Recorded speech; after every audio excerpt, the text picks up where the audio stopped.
¿Alguien tiene alguna otra consulta, algo? Bueno, si no, la hacen por chat. Muy bien.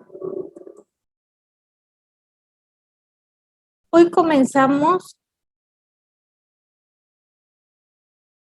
la unidad 3, ¿no es cierto? Entonces,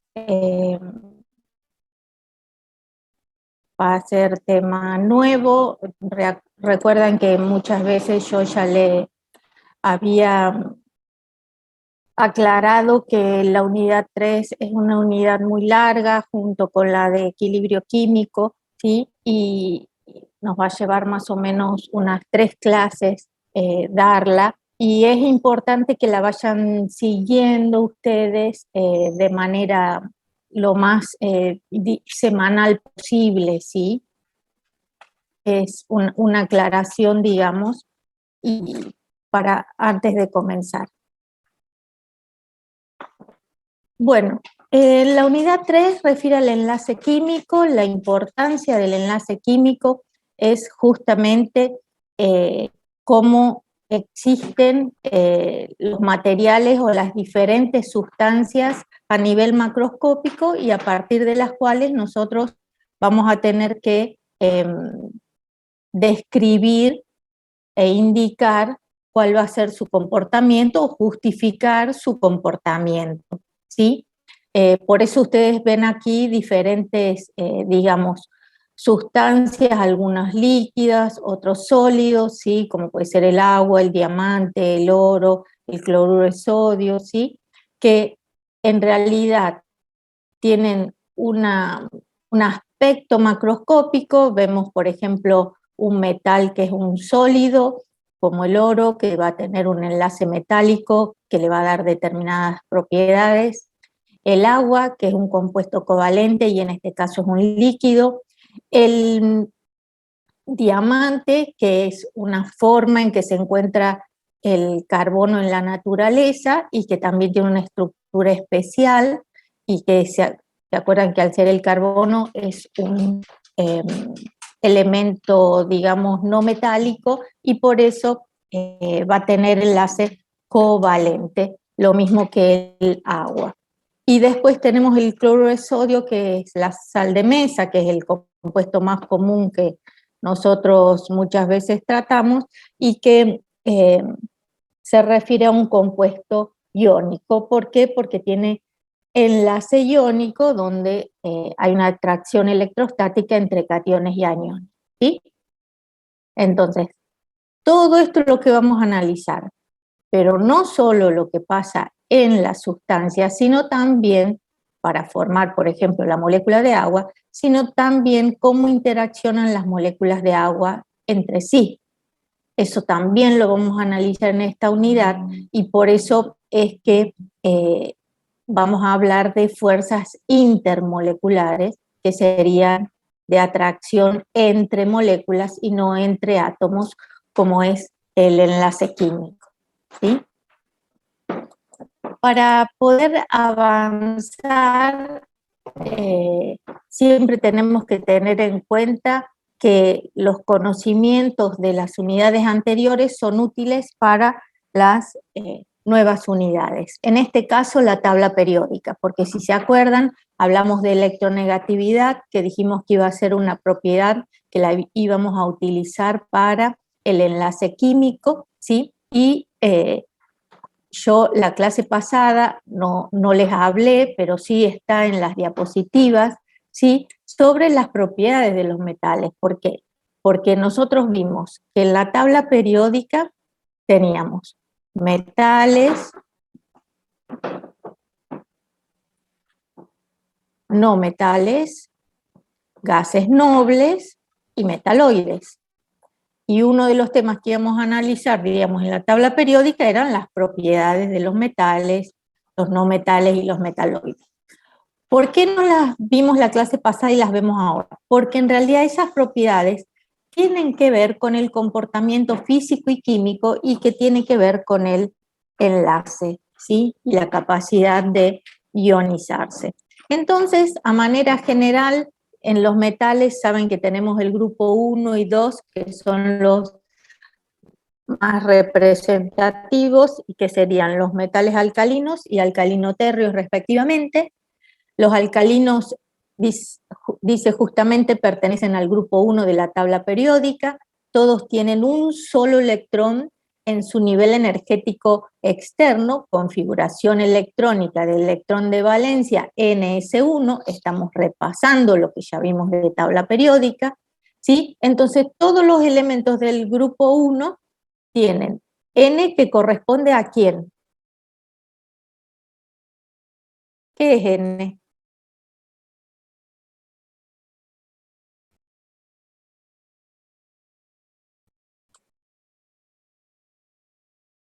El nivel de energía, el número cuántico principal, exacto. Y ese número cuántico principal va a ir cambiando, por eso dice N, porque va a ser periodo 1, 2, 3, nivel de energía 1, 2, 3 y así hasta 7. En cambio, el 1 como supraíndice indica, como ustedes me están comentando también en el chat, el grupo, que sería el grupo 1, ¿sí? ¿Por qué? Porque tiene un electrón de valencia y es capaz de formar un ion monopositivo, ¿sí? En este caso sería un cation, ¿sí? Un ion monopositivo que es un cation. Por ello vimos que estaba en la zona S de la tabla periódica. ¿Cuáles son las propiedades que tienen los elementos del grupo 1? Son muy reactivos, forman óxidos, que serían los compuestos con quién. No metales en solución acuosa, ácida. Los aluros sería con los halógenos, ¿sí? Que serían, en este caso, los elementos del grupo 7, o 7A o 17, muy bien, y a su vez puede formar hidruros, muy bien, eso también. Y en solución acuosa forman los hidróxidos, muy bien. Perfecto. Hidróxido. Sí, sí, muy bien. ¿Qué dice? Al ser muy reactivos, no se encuentran en estado puro. Para tenerlos en estado puro, por ejemplo, se los conserva en un mineral, en un aceite mineral o en un gasoil, porque en contacto con el agua o con el oxígeno del ambiente, ¿sí? Reaccionan fácilmente. Como dice acá, tienen poder reductor y se conservan en aceite mineral o gasoil por su elevada reactividad con el oxígeno, e incluso no hace falta que esté en contacto con el agua líquida, sino con la humedad del ambiente. Y lo mismo cuando hablamos de oxígeno, es el oxígeno ambiental. Son blandos, pero en el sentido de que pueden ser rayados, pueden ser maleables, ¿sí? Y dúctiles, no que vayan a ser frágiles. ¿Por qué no son frágiles? Por el tipo de enlace que tienen. Estamos hablando de los metales alcalinos, tienen enlace metálico. Tienen baja densidad y son coloreados en este caso, y en solución acuosa muestran propiedades básicas, esto de formar los hidróxidos, ¿sí? Y son capaces de conducir la corriente eléctrica. Ven que ya empezamos a hablar de propiedades que pueden tener los metales que justamente tienen que ver con el tipo de enlace. En este caso, todos los metales en su mayoría son sólidos y son capaces de conducir la corriente eléctrica. Los aluros serían los compuestos que forman con los halógenos, que serían los elementos del grupo 7 o 17, me preguntaba su compañero. ¿Sí? Con el hidrógeno forman los hidruros, ¿sí? Es similar el nombre, digamos, pero con el hidrógeno se acuerdan que está la familia de los hidruros, metálicos y no metálicos, y con los aluros sería con los halógenos. Muy bien. El poder reductor todavía no nos vamos a precipitar a explicarlo, pero el poder reductor es nada más que como forman un catión dipositivo, lo que hacen es oxidarse fácilmente, reaccionan con el oxígeno, por ejemplo, ¿sí? O con el agua y se oxidan, y al oxidarse ellos producen la reducción de otro elemento. Algunos lo recordarán de años anteriores que hayan cursado, y si no lo recuerdan, hoy no es problema porque estamos hablando de la unidad 9, es decir, la última unidad del programa, ¿sí? Espero con esto ir contestando a sus preguntas.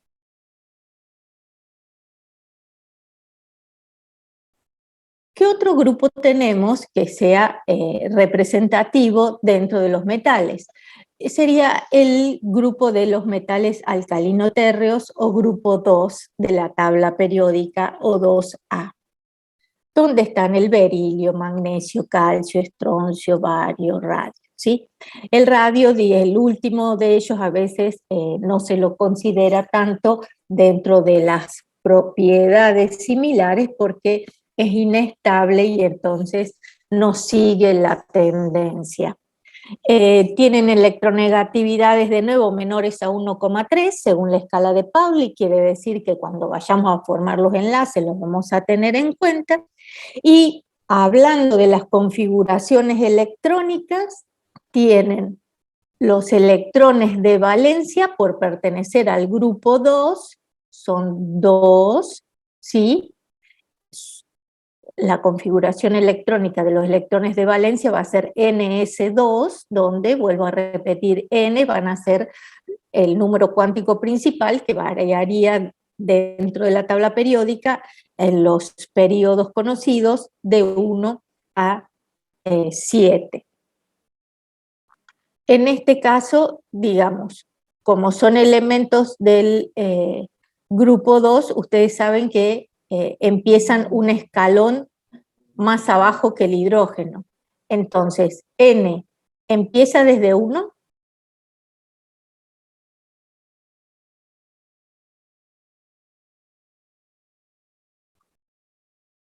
No, exactamente, empieza desde 2, ¿sí? Yo dije N en general que va de 1 a 7, pero para los metales alcalino-térreos, si ustedes están mirando su tabla periódica, van a ver que es N2. Adopta el valor 2, es decir, desde el periodo 2, ¿sí? Todos tienen solo 2 electrones en su nivel energético más externo, con tendencia a perderlos, y al perderlos forman un ion dipositivo, es decir, un catión. A excepción del berilio, forman compuestos claramente iónicos con los no metales, ¿sí? Son metales de baja densidad también y coloreados, y la solubilidad de sus compuestos es bastante menor que los de los metales alcalinos, ¿sí? Hablando de sales, por ejemplo, las sales de los metales alcalino-térreos son mucho menos solubles en agua que las sales de los metales alcalinos, ¿sí? O, por ejemplo, esto hace alusión no solo a cuando formemos una solución de una sal en agua y veamos las fuerzas intermoleculares que estén actuando, sino también cuando veamos ejemplos de equilibrio de solubilidad. Pasando de los metales, que esos serían los más representativos, se acuerdan que está en la tabla periódica los metaloides, que son como una escalerita que se ve que diferencia entre los metales y los no metales. ¿Cuáles son los metaloides? Boro, silicio, germanio, astato, antimonio, telurio o teluro y polonio, ¿sí? Son elementos químicos que sus propiedades son intermedias entre metales y no metales. No es tan fácil distinguir el comportamiento, pero hay un punto que muchas veces es representativo para saber si es un metal o un metaloide, y es la capacidad de conducción, que ya lo estuvimos hablando la clase anterior en cuanto a las luces LED, ¿sí? no hay una forma unívoca de distinguir los metaloides de los metales verdaderos, pero generalmente se diferencian en que los metaloides son semiconductores antes que conductores, ¿sí? Sus elementos poseen 4 electrones de valencia, que serían el silicio y el germanio. El boro, les pregunto, ¿cuántos electrones de valencia tiene?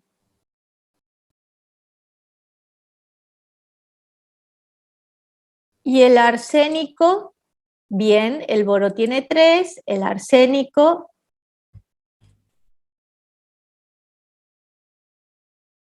es del grupo del fósforo, ¿se acuerdan? Porque también forma los ácidos y las sales con 1, 2 o 3 moléculas de agua, ¿sí? Entonces 3 y 5, 5 electrones de valencia, grupo 5A o grupo 15, muy bien.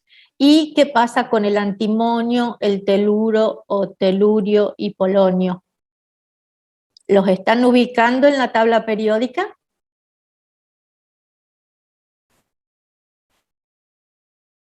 Exacto, más electrones de valencia, 6 electrones de valencia son del grupo del oxígeno.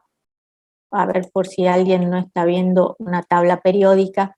El arsénico y el antimonio pertenecen al grupo 15, que significa que tienen 5 electrones de valencia, y el teluro, tolurio y polonio tienen 6 electrones de valencia, porque pertenecen al grupo 16 o grupo del oxígeno, ¿sí?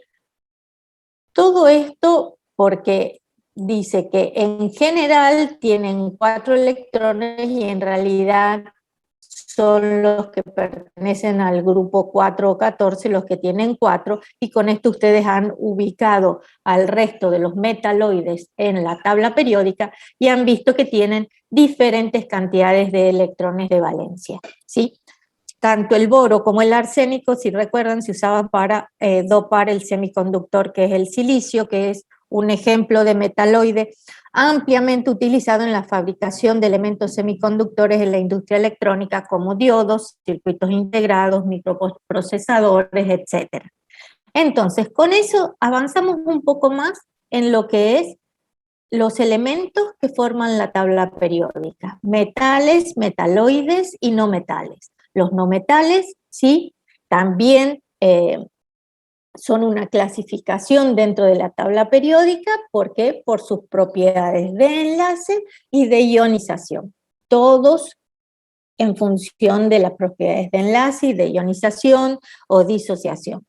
Se caracterizan por presentar alta electronegatividad, por lo que es fácil que ganen electrones a que los pierdan. Los no metales, excepto el hidrógeno, están situados en la tabla periódica en el bloque P. La lista de no metales conocidos: un no metal suele ser aislante o semiconductor de la electricidad, entonces hay que analizarlo específicamente a cada uno, ¿sí? Suelen formar enlaces iónicos con los metales, ganando electrones, y covalentes con otros no metales, ¿sí? Compartiendo. Por ejemplo, cuando los no metales reaccionan con el oxígeno, ¿qué es lo que forman?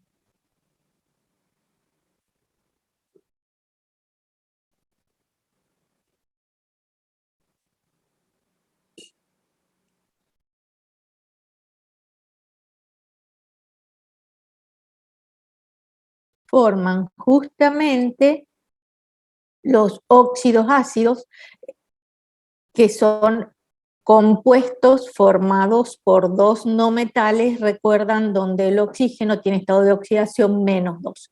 Y el metal con el cual se combina tendría en este caso un estado de oxidación positivo. Recuerdan que los metales podían tener estados de oxidación positivos y negativos. Los no metales forman la mayor parte de la Tierra, especialmente en las capas más externas, y después tenemos el carbono y el hidrógeno junto con el oxígeno, el nitrógeno y el flúor, que están todos los hidrocarburos y compuestos orgánicos que podemos encontrar en los seres vivos, ¿sí? ¿Qué vamos a encontrar en los metales? Vamos a encontrar algunos que forman moléculas diatómicas, que ustedes ya lo saben, que ya los han usado para las ecuaciones balanceadas que han escrito, hidrógeno, nitrógeno, oxígeno, flúor, cloro, bromo y yodo, pero también vamos a encontrar diferentes estados de oxidación, porque ustedes saben que hidrógeno, nitrógeno, oxígeno, flúor y cloro son gases a temperatura ambiente, mientras que el bromo es líquido y el yodo es sólido, ¿sí? Y por ejemplo el diamante, que es la forma alotrópica del carbono, también es un sólido. Y el grafito, que es la otra forma que se encuentra en la naturaleza del diamante, también es un sólido, ¿sí? Habíamos hablado que el fósforo se encontraba como molécula tetraatómica y el azufre como molécula octoatómica cuando se encuentra como sólido.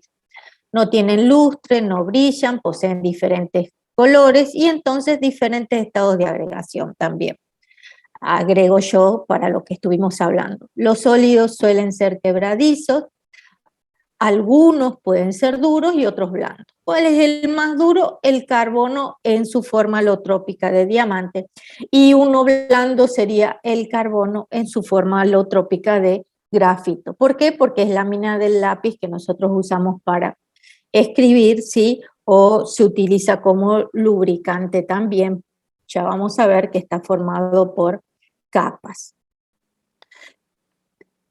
Si tienden, digamos, electronegatividades altas y ganan electrones, tienden a formar aniones, iones negativos u oxoaniones en solución acuosa, que eso tiene que ver cuando se disocian. Generalmente son menos densos que los metales. Bueno, esta parte la quise dar ahora justamente porque se va a relacionar con lo que vamos a seguir viendo. ¿Qué sería el enlace químico? Cómo metales, metaloides y no metales se van a enlazar de manera tal que van a formar moléculas o sólidos extensos. No vamos a hacer distinción entre metaloides, sino que sobre todo vamos a hablar de metales y no metales, ¿sí? Y específicamente los metaloides van a ir formando algún tipo de compuesto que vamos a analizar. ¿Cuáles son los contenidos que vamos a ver? Conceptos generales y razones de la existencia del enlace, propiedades del enlace como son la energía, la longitud y el ángulo, la forma de escribir la estructura de una molécula o de una unidad formular, la regla del octeto, enlace iónico, enlace covalente, enlace metálico y lo que les decía, atracciones intermoleculares o fuerzas intermoleculares, que sería cómo se relacionan entre sí las moléculas y no los átomos dentro de las moléculas. Hoy veremos enlace iónico y parte de enlace covalente, ¿sí? El más extenso es el enlace covalente porque tiene varias teorías que van sustentando, digamos, la existencia de moléculas con enlace covalente. Aquí lo que tienen diferenciado es todo lo que se refiere a enlace entre átomos y aquí enlace entre moléculas para que no se confundan. Bueno, ¿qué es el enlace químico? Son fuerzas de atracción que mantienen unidas a los átomos que permiten considerar una unidad, ¿sí? Puede ser una molécula o una unidad formular. Dichas fuerzas son de naturaleza predominantemente eléctrica. ¿Por qué son predominantemente eléctricas? Porque justamente, ¿quiénes son los que intervienen en un enlace químico?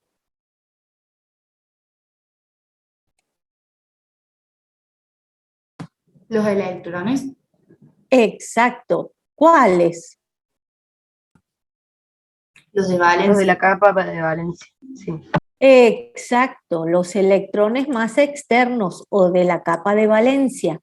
Entonces, siempre van a ser esos que estuvimos viendo recién cómo son en los diferentes elementos de la tabla periódica, repasándolo, porque van a ser esos electrones los que van a formar el enlace entre dos átomos, de diferente manera, repartiéndose de diferente manera, ¿sí? Muy bien.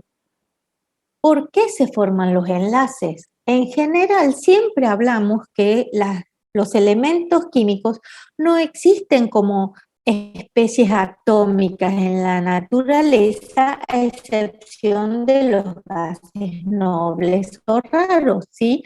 ¿Por qué? Porque justamente están combinados con otros elementos o con átomos de otros elementos, con átomos de ese mismo elemento, ¿sí? En forma de minerales también. ¿Por qué? Porque justamente los átomos, al combinarse entre sí, adquieren un estado de menor energía potencial y así logran una condición de mayor estabilidad. Los átomos se combinan con el fin de alcanzar una configuración electrónica más estable. Esa estabilidad máxima podría considerarse como la del gas noble más próximo, de manera tal que el átomo se convierta como una especie isoelectrónica con el gas noble más próximo. Y allí tengo que aclarar qué serían las especies isoelectrónicas. Vuelvo a la parte de tabla periódica y en la parte de iones, si alguno vio las diapositivas que aclaré que las iba a complementar un poco más por preguntas que me habían hecho, fíjense que aquí tenemos 5 tipos de iones, ¿sí? Esos iones serían el anión nitruro, el anión óxido, el catión sodio, el magnesio y el aluminio. El radio iónico de cada uno en picómetros, y si ustedes se fijan, el nitrógeno pertenece al grupo 5, ganando 3 electrones, ¿sí? 5A o 15, ¿sí? ¿Cuántos electrones de valencia tiene? 7, más 3 que ganan, 10. ¿Cuántos electrones en total, perdón, no de valencia? ¿Cuántos electrones tiene el oxígeno?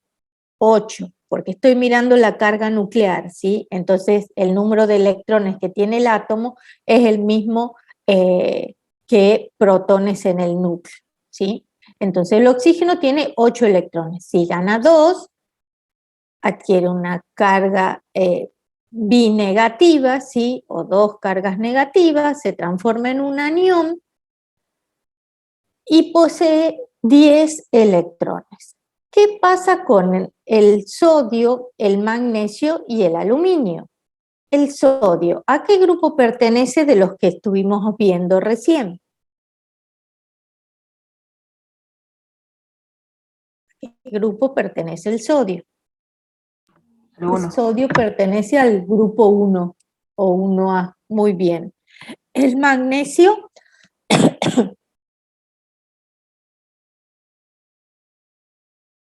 ¿El magnesio a qué grupo pertenece? Al grupo 2, muy bien. ¿Y el aluminio? Al grupo 3 o 13. Entonces, ¿qué significa? Significa que son los electrones de valencia, como estuvimos viendo recién, que puede llegar a perder. Si el sodio, que tiene 11 electrones, pierde 1, queda con una configuración electrónica y una cantidad de electrones de 10. El magnesio, que tiene 2 electrones de valencia, los pierde y forma el catión magnesio dipositivo y adopta una configuración electrónica con 10 electrones, y el aluminio se convierte en un catión tripositivo o con 3 cargas positivas, y al perder esos 3 electrones de valencia, justamente queda con 10 electrones. ¿Están de acuerdo que todos adoptan la configuración electrónica igual a la del neón, que tiene el número atómico 10? Exacto. Y ese es el concepto de isoelectrónico. Cuando tienen el mismo número de electrones totales, puede estar aplicado a iones. En este caso, los iones son isoelectrónicos con un átomo, que sería el átomo del gas noble más próximo, que es el neón, y también puede estar aplicado a moléculas, ¿sí? Considerando todos los electrones de las moléculas. Muy bien, hecha la aclaración del concepto de isoelectrónico, volvemos a nuestra diapositiva. Quiere decir que los enlaces se forman para lograr un estado de menor energía potencial y por ende una mayor estabilidad entre los átomos que se unen. ¿Y por qué? Porque esos átomos adoptan la configuración electrónica más estable, de máxima estabilidad, que los vuelve isoelectrónicos con el gas noble más próximo. Esta es la razón por la que se forman los enlaces químicos y no encontramos átomos aislados en la naturaleza, sino que en general encontramos los elementos conocidos hasta hoy combinados, entre ellos o con átomos de otros elementos. Otros conceptos que hemos ido repasando, pero para que queden fijados. Los electrones de valencia son los electrones más externos de un orbital que se encuentran en un orbital en un átomo, ¿sí? Por lo general, ustedes van analizando y tiene que ver justamente con el grupo al cual pertenecen. 1, 2, 3, ¿sí? 17, 18, ¿sí? U 8A, que serían lo de los gases nobles o raros. Una molécula es un conjunto finito de átomos unidos entre sí mediante enlaces covalentes. ¿Por qué hace una aclaración sin que hayamos estudiado el enlace covalente acá y ya lo nombra? Lo nombra justamente porque es muy importante que tengamos en cuenta que cuando hablamos de molécula es porque estamos hablando de especies que se unen de manera covalente. Pueden ser iones también, no solo moléculas, como un anión nitrito, un anión nitrato, ¿sí? Un anión sulfito, ¿sí? A pesar de como grupo ser un ion, los no metales que lo forman, porque son oxoaniones, ¿sí? Están enlazados de manera covalente, ¿sí? Entonces, fíjense la importancia de empezar a distinguir cuando la especie existe en función del enlace. La longitud del enlace, que es la distancia entre los núcleos de dos átomos enlazados, por ejemplo, acá se ve la parte estable de, digamos, serían los núcleos del, si podríamos pensar del hidrógeno y del cloro, la distancia de enlace sería la distancia entre ellos dos.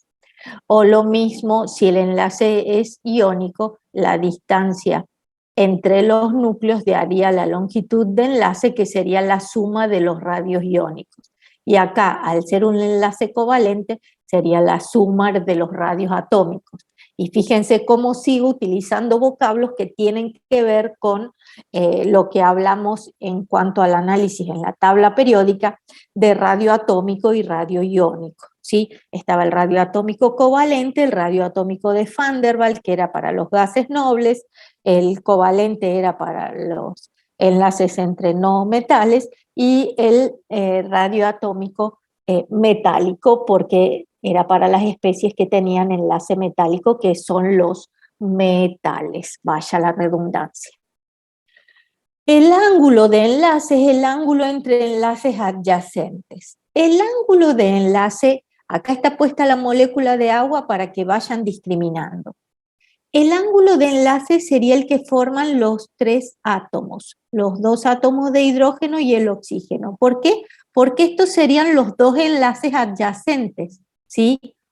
Hidrógeno-oxígeno e hidrógeno-oxígeno son los dos enlaces adyacentes y este sería el ángulo de enlace en la molécula de agua. Este sería el ángulo de enlace en la molécula de cloruro de hidrógeno, ¿sí? Que es una molécula diatómica y entonces de un compuesto covalente el ángulo de enlace es de 180. Y la fuerza de enlace es la energía necesaria para romper un enlace químico. Es la energía necesaria para separar el hidrógeno del oxígeno y este hidrógeno del oxígeno, o el cloro del hidrógeno, ¿sí? O si fuera en un compuesto iónico como el cloruro de sodio, el catión sodio del anión cloruro. Esa es la energía de enlace que va a hacer falta para separar a las partículas que forman el enlace, ¿sí? Por supuesto que siempre será un proceso endotérmico porque tengo que aplicar energía. Si estoy diciendo que la molécula de agua se forma, ¿por qué? Porque los átomos se unen entre sí, porque alcanzan una mínima energía potencial y una mayor estabilidad.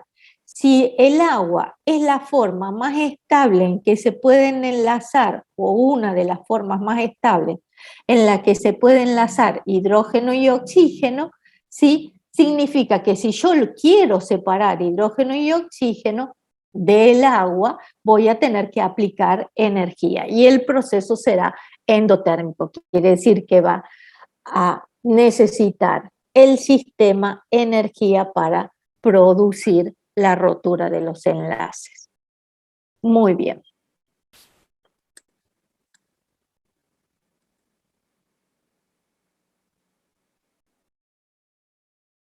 Átomos isoelectrónicos con un gas noble, me vuelven a preguntar, sería justamente, en este caso, las especies, vos fíjate, el anión nitruro, en el amoníaco se combina el nitrógeno con el hidrógeno para alcanzar la configuración electrónica del neón, que sería el gas noble más próximo, el nitrógeno. El oxígeno se combina con el agua para alcanzar la configuración electrónica del neón, y lo mismo el sodio en el cloruro de sodio, el magnesio en el óxido de magnesio, ¿sí? Y el aluminio en el trifluoruro de aluminio. Todos de diferente forma, combinando los electrones de valencia de diferente forma,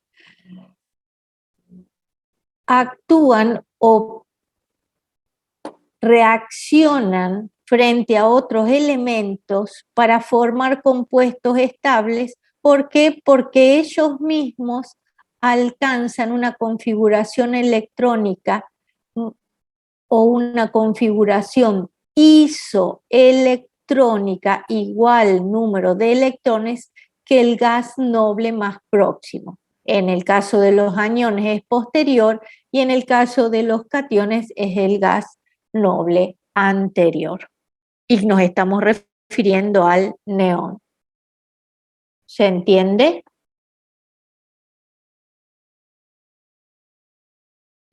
Muy bien. Gracias por la aclaración. Y vamos ahora entonces a cómo vamos a representar. Si dijimos la importancia de los electrones de valencia en la formación de los enlaces, ¿cómo vamos a representar a esos electrones de valencia para formar los enlaces? Un primer intento para interpretar la formación de los enlaces fue a principios del siglo XX a través de uno de los tantos científicos conocidos que fue Lewis o Lewis, como lo quieran pronunciar. Vio la poca reactividad de los gases nobles a principios del siglo XX, ¿sí? Y sugirió que los átomos al enlazarse tienden a adquirir una distribución de electrones de valencia igual a la del gas noble más próximo en la tabla periódica, configuración electrónica de su último nivel de energía, como puede ser el 1s2, que sería en el caso del helio, o ns2np6 en el caso de cualquiera del resto de los gases nobles. Entonces propone la teoría del enlace por pares de electrones, ya que dice que los átomos completan el octeto. ¿Por qué? Porque 2 más 6 son 6 electrones de valencia, de los cuales se rodea un átomo cuando se enlaza con otro y alcanza mayor estabilidad. Un átomo diferente del hidrógeno tiende a formar enlaces hasta estar rodeado por 8 electrones de valencia. Las principales ideas, digamos, de su teoría decían que los electrones de la capa externa o electrones de valencia juegan un papel fundamental en el enlace, lo que venían enunciando ustedes también, y los enlaces se establecen porque se comparten electrones, en el caso del enlace covalente, en otros casos se transfieren electrones de un átomo a otro, en el caso del enlace iónico, y los electrones se transfieren o comparten de modo que los átomos adquieran una configuración electrónica más estable. En el caso de los metales comparten los electrones de valencia, en el sentido de que los electrones de valencia no pertenecen a un solo metal, sino que forman parte de una nube electrónica de ese sólido cristalino que forman las especies metálicas. ¿Cómo representa entonces Lewis los átomos con sus electrones de valencia? Fíjense que aquí tienen el grupo representativo, el número de electrones de valencia de cada uno, ¿sí? Empezamos con el periodo 1, el hidrógeno tiene un electrón de valencia y el helio tiene 2, son las dos especies más sencillas, ¿sí? El helio, por supuesto, es una excepción del grupo 8, y después, siguiendo, podemos ver los metales alcalinos térreos, ¿sí? El grupo 13 o 3A, el grupo 14 o 4A, el grupo 15 o 5A, ¿sí? Y así sucesivamente en el resto de las especies, ¿sí? Fíjense que llegamos a los gases nobles o raros que tienen 8 electrones de valencia, vuelvo a repetir, excepto el helio, donde la configuración electrónica de los electrones de valencia era Ns2, Np6, y aquí tienen las configuraciones electrónicas de cada uno de ellos, de los electrones de valencia para cada grupo, ¿sí? Un símbolo de Lewis representa el núcleo y los electrones internos de un átomo. ¿Qué significa eso? El núcleo y los electrones internos de un átomo. Justamente porque sería la parte estable, el símbolo litio. Representa el corazón del átomo de litio, ¿se acuerdan? La parte estable del átomo de litio, que serían el núcleo y los dos electrones de valencia que corresponden al 1s2, digamos a la subcapa 1s con los dos electrones que trae del helio. ¿Qué diferencia al litio del helio? Que tiene un electrón más porque tiene número atómico 3. Se encuentra en el periodo 2 y su configuración electrónica entonces era 1s2, 2s1, 2s1, ¿sí? Este sería el electrón de valencia, y como dice acá, el símbolo, en este caso litio, representa al núcleo y los electrones más internos del átomo, los que no son de valencia. Los puntos alrededor del símbolo representan los electrones de valencia de los orbitales S y P. ¿Por qué pongo los electrones como pares en el caso del grupo 2 de los metales alcalino-térreos o en el caso del grupo 3A, donde vemos el boro, el aluminio y así sucesivamente? Porque estos dos electrones juntos están representando el subnivel completo, ¿sí? Sería en este caso en el berilio 2s2, ¿sí? Los electrones de valencia 2s2. En el caso del boro serían 2s2, 2p1, este electrón desapareado del orbital P. Y así sucesivamente. ¿Por qué digo esto? ¿Por qué hago esta aclaración? Porque cuando nosotros pensemos que vamos a formar un compuesto como el cloruro de berilio, donde el berilio forma dos enlaces iguales con dos átomos de cloro, esos electrones no pueden estar en un mismo orbital para enlazarse, sino que van a tener que estar en orbitales diferentes. Y allí es donde va a aparecer otra teoría para explicar el enlace. Por eso decimos que la parte del enlace covalente es la que implica más teorías para justificar cómo se encuentran los compuestos en la naturaleza y las propiedades que ellos poseen. Las estructuras de Lewis no indican nada acerca de la geometría de una molécula. Nosotros vamos a empezar a combinar justamente berilio con cloro, les decía, para formar la molécula de cloruro de berilio. Y va a ser una representación en el plano que no me va a decir si esa molécula, cómo se distribuyen los átomos en el espacio. Pero sí constituye una herramienta para el estudio de la distribución electrónica. Es muy importante como para llegar a un esquema de la molécula, ¿sí? Por eso los aportes, uno dice, pero ¿para qué veo todos estos puntos? Los aportes son porque nos va a dar herramientas suficientes como para generar una molécula o una distribución electrónica de una molécula, aunque sea en el plano. Vamos entonces ahora a los diferentes tipos de enlaces químicos. Si ustedes ven cloruro de sodio, sal de mesa, fluorita, que sería el fluoruro de calcio. Si ustedes ven diamante, dióxido de silicio, nitrógeno, cobre, hierro, cobalto, ¿sí? ¿Qué tipo de enlace le pueden asignar a cada uno en función de lo que recuerdan y de lo que están viendo? Empecemos por lo más sencillo. Estas especies, ¿qué son? Cobre, hierro, cobalto.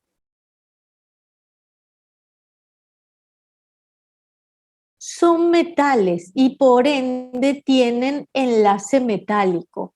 Muy bien. Son metales y poseen enlace metálico.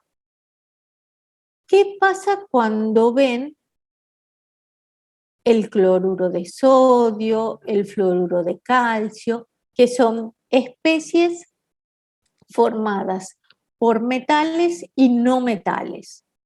¿Qué enlace les parece que va a tener? Son formas cristalinas, exacto, y van a tener enlace iónico. ¿Por qué ustedes deducen eso? Porque ven que está formado por un metal y un no metal. Todavía no hemos entrado en la parte de las electronegatividades. Muy bien. Y cuando vemos una molécula de nitrógeno, que es un no metal, o la forma alotrópica del diamante, que sería del elemento carbono, o en este caso el dióxido de silicio, que es el cuarzo, ustedes piensan que están viendo enlaces entre átomos de no metales y que el enlace va a ser covalente. Muy bien esa deducción. ¿Y qué han visto? Tanto en los compuestos iónicos como en los metálicos. Pueden sugerir que en su mayoría, ¿qué estado de agregación tienen? Los iónicos y los metálicos.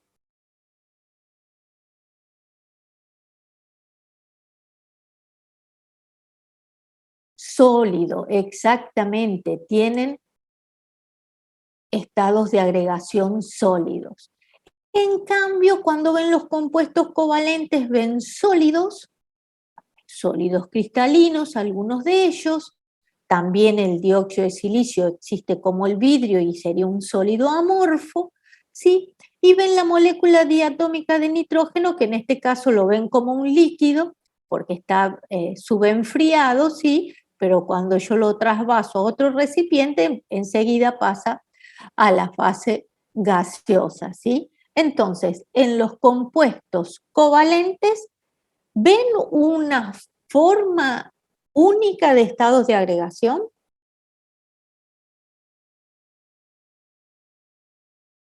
No, los compuestos covalentes pueden existir como sólidos, como líquidos, como por ejemplo el agua, o pueden existir como gases. Muy bien.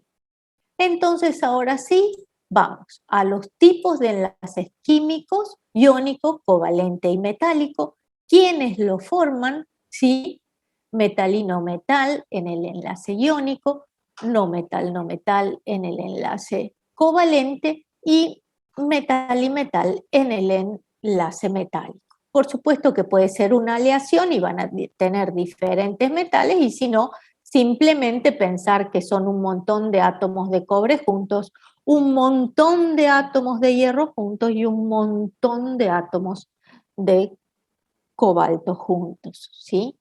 Formando ese sólido cristalino extenso, conductor. Bueno, ¿qué caracteriza el enlace iónico? Transferencia de electrones de un átomo a otro. ¿Qué pasa cuando hay una transferencia de electrones de un átomo a otro? El núcleo electrónica se desplaza, ¿o no? Está hacia un lado. El electrón se desplaza directamente. La nube electrónica está bien hablando del porcentaje de carácter iónico. Pero el electrón, y cuando el electrón pasa directamente, ¿qué es lo que ustedes forman?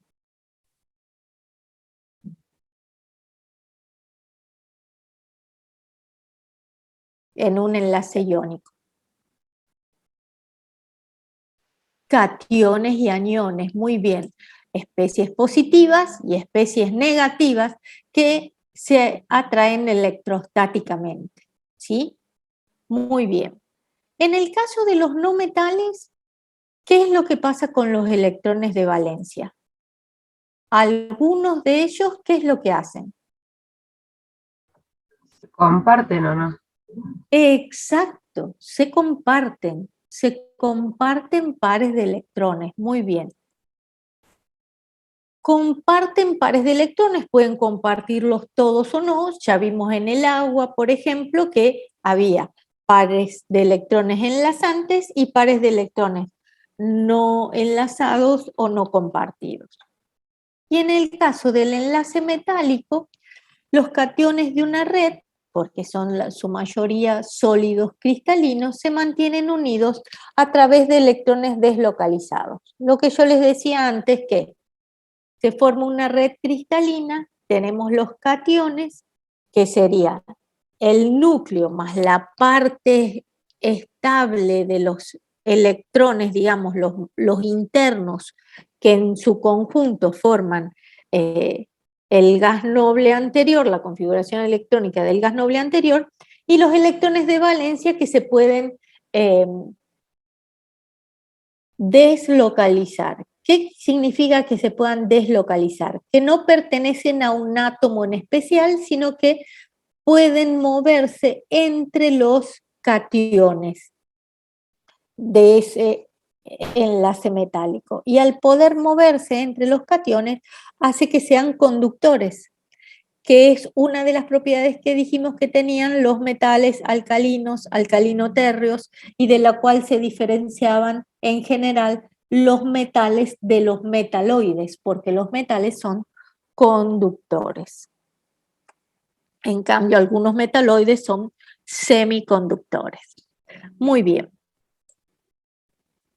El tipo de enlace estará dado en relación a la diferencia de electronegatividad entre los átomos que forman el compuesto.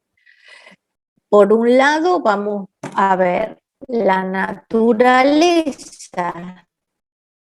del elemento, que puede ser metal o no metal, y la electronegatividad sería otra herramienta que nosotros tenemos para dilucidar si el enlace es iónico, covalente o metálico. Si la diferencia de electronegatividades es grande, el enlace se dice que es iónico. Si la diferencia de electronegatividades es pequeña, el enlace es covalente.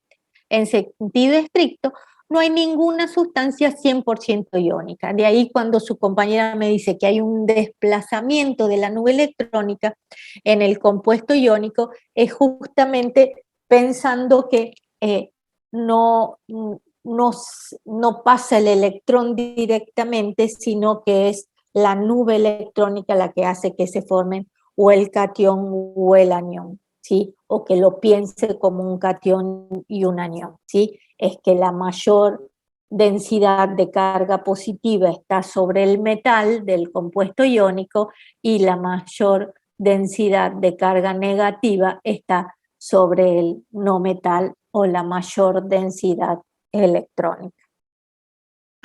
Muy bien. Entonces, la clasificación de los enlaces la vamos a hacer por la electronegatividad y por la naturaleza de los elementos que lo forman. ¿Por qué? Porque lo que nos parece una generalidad a veces va a tener sus excepciones. Por la diferencia de electronegatividad decimos que cuando esa diferencia es aproximadamente 0, ¿sí? El tipo de enlace es covalente puro o apolar. Cuando la diferencia de electronegatividad es mayor que 0 y menor a 1,7, 2, dependiendo de la bibliografía y del tipo de compuesto, ¿sí? El análisis que hagamos del compuesto, el enlace es covalente polar. Quiere decir que ya hay un desplazamiento de la nube electrónica hacia el elemento más electronegativo. Y cuando la diferencia de electronegatividades es mayor o igual a 1,72, el enlace se considera iónico, que significa que justamente está muy desplazada la densidad electrónica hacia el elemento más electronegativo. Y por eso se habla de porcentaje de carácter iónico, ¿sí? ¿Quiénes tienen mayor porcentaje de carácter iónico? Bueno, aquellos compuestos que consideramos que tienen una diferencia de electronegatividad, ¿sí? Aproximadamente de 2 o más. En cambio, los que tienen menor carácter iónico y ya forman enlaces covalentes, polares o covalentes puros, tienen una diferencia de electronegatividad menor a 2, menor a 1,5, ¿sí? Entonces, a medida que la diferencia de electronegatividad aumenta, voy pasando del enlace covalente donde se comparten electrones, el enlace covalente polar donde hay un desplazamiento de los electrones que se comparten hacia el elemento más electronegativo, y es iónico cuando hay una transferencia más pronunciada de los electrones desde el elemento menos electronegativo al más electronegativo. A pesar de la diferencia formal establecida entre enlace iónico, covalente y metálico, son pocos los elementos los compuestos iónicos puros, perdón. Es mejor considerar que las moléculas están formadas por átomos que se mantienen juntos debido a enlaces químicos. En los enlaces químicos está involucrada una distribución compartida de electrones entre los átomos que lo forman, y los electrones no siempre se comparten equitativamente. ¿Por qué? Porque cuando pienso en un enlace covalente puro o apolar, estoy pensando que los electrones se comparten equitativamente. Un ejemplo, una molécula diatómica homonuclear, ¿cuál podría ser de un enlace covalente?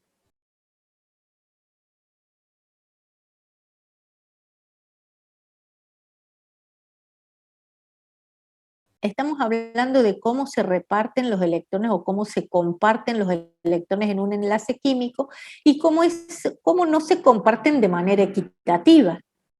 Lo más equitativo que conocemos, ¿qué es? El enlace covalente no polar. Y yo les estoy pidiendo un ejemplo de un enlace covalente no polar.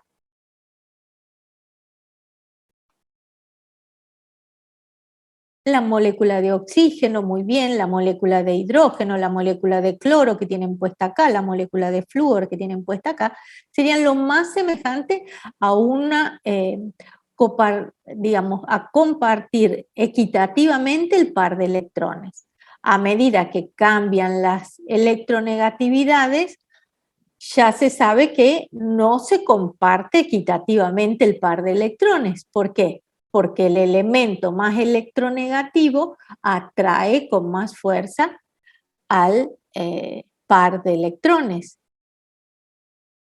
¿Quién atraería con más fuerza al par de electrones en el fluoruro de hidrógeno? El flúor. Exacto. El flúor, en el cloruro de hidrógeno el cloro, ¿sí? Entonces, el elemento más electronegativo ya tiende a atraer al par de electrones y hay una mayor densidad electrónica sobre él, a punto tal de que cuando se forma el enlace iónico, se dice que directamente son especies iónicas que se forman y el electrón está completamente desplazado hacia el anión fluoruro, por ejemplo, y el litio me queda como catión litio.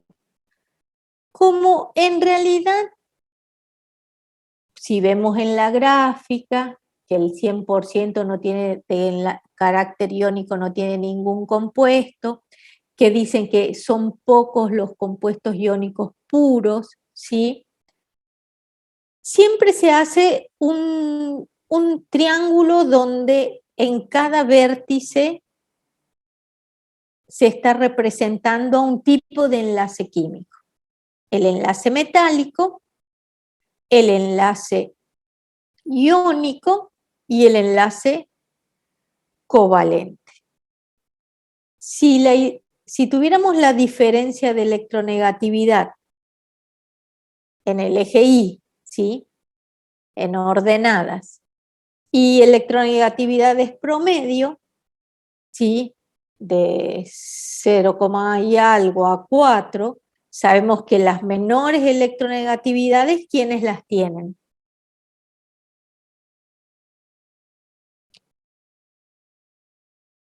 Las menores electronegatividades las tienen los metales. Metales, exacto. Las mayores electronegatividades, y cuando se forma un compuesto, digamos, la forma homonuclear de un elemento químico, que sería una molécula de flúor, la diferencia de electronegatividad sigue siendo 0, pero tiene el mayor valor de electronegatividad, ¿sí? Que sería el 4. Y este sería un enlace covalente puro. Y cuando tengo la mayor diferencia de electronegatividad, tengo un compuesto iónico. Pero entre un enlace metálico y un enlace iónico, si en el metal los electrones están deslocalizados, en el enlace iónico es cuando menos localizados están. Menos deslocalizados están, perdón, están más localizados. ¿Por qué? Porque justamente el metal litio tiene un electrón de valencia que trata de transferirlo completamente al flúor para formar el anión fluoruro y de ese modo existir una atracción electrostática de dos cargas opuestas, ¿sí? Y lo mismo pasa con el enlace covalente. A medida que va aumentando la diferencia de electronegatividad, van apareciendo compuestos entre medio que tienen enlaces covalentes polares, ¿sí? Como pueden ser cualquiera de los hidruros de los halógenos, ¿sí? O los halogenuros de hidrógeno, y llegar hasta las sales que serían compuestos iónicos como el fluoruro de litio. ¿Por qué se representa un triángulo para las tres formas de enlace conocidas? Para justamente decir que los electrones se comparten de manera no equitativa y eso es lo que hace que se formen tres tipos de enlaces diferentes que van a dar comportamientos diferentes a las sustancias químicas y que nosotros vamos a tener que poder dilucidar en función de la electronegatividad y la naturaleza de los elementos que se unen, más algunas otras propiedades macroscópicas cuando sea difícil entender de qué compuesto se trata, si es iónico o es covalente sobre todo. En los metálicos son especies metálicas, a lo sumo pueden ser aleaciones, ¿sí? Bueno, vamos al enlace iónico. Perdón, En el enlace, ¿sí? es sobre la filmina anterior. Sí, El enlace metálico, o sea, la diferencia de electronegatividades también tendría que dar cero, si no me estoy confundiendo del año pasado, es porque no exacto, aparece en la casilla de exacto, diferencia de electronegatividad. exacto, exacto. Sí, sí, Y también daría cero. para Por discernir eso, si es enlace por, metálico o covalente puro, sería dando en cuenta por los elementos que están participando. exacto, Ah, bien. exacto. Porque acá vos ves que acá es cero, fíjate en el triángulo, digamos, en las en abscisas, ¿sí? El cero corresponde, estas serían electronegatividades promedio, de 0 a 4, ¿sí? Entonces, ¿quiénes tienen las menores? Los metales. Cuando vos vas a hacer litio con litio, te va a dar una diferencia de electronegatividad 0. Flúor con flúor también te va a dar 0. Pero como vos decís, vos te vas a dar cuenta que uno es enlace metálico y el otro es enlace covalente por la naturaleza del elemento químico. El Claro. litio es un metal y el flúor es un no metal. ¿Sí? Bien. Está muy bien la acotación. Es porque no entendía por qué no estaba ahí en la casilla de diferencia de electronegatividad. Exacto, Por las dudas preguntaba. Gracias. exacto. Muy bien. Entonces, ahora, el enlace iónico se produce generalmente, como ya vimos, entre metal y no metal.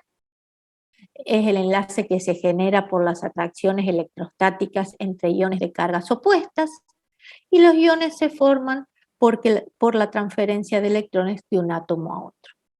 En este caso, el óxido de potasio, donde dos cationes potasio, al haber cedido, digamos, los electrones, permiten que se forme el anión, perdón, óxido. ¿Cómo se representa el enlace iónico?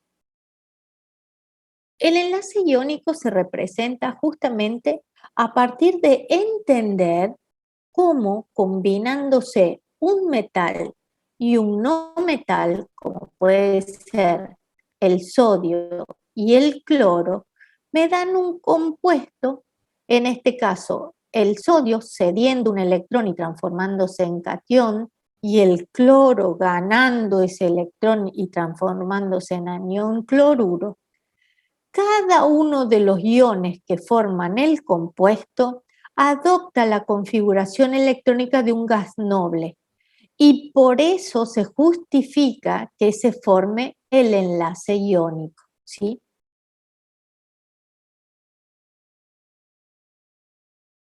Fíjense ustedes, en este caso, el sodio tiene un electrón de valencia, entonces su configuración electrónica es la del gas noble anterior, neón 3s1. El cloro tiene 7 electrones de valencia.